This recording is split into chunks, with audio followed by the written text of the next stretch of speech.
আলহামদুলিল্লাহ আমরা জিতে গেছি। দূর আমরা শ্রীলঙ্কা জিতে গেছে।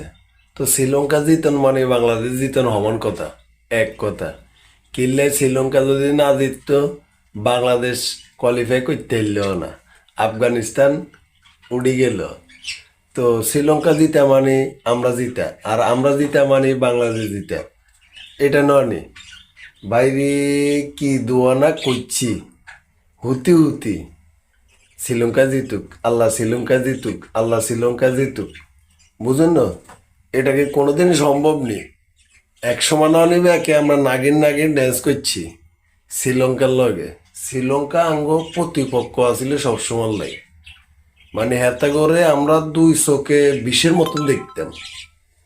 কারণ আজকের খেলার ভিতরে আমরা শ্রীলঙ্কার লাই দোয়া করি, শ্রীলঙ্কা জিতি যাক, শ্রীলঙ্কা জিতি যাক। বুঝছেন নি? এটারে কয় দেশপ্রেম। দেশপ্রেম তো ব্যাকেরে আছে, বুঝেন তো? বুঝেন না? আহারে, কিন্তু একটা কথা ব্যাকেরে কই দি, আঙ্গ তহিত্রীতে আছে না, মাশাল্লাহ। আপনারা হাতের সামনে মাসে বিবেচনা করি আইয়েন।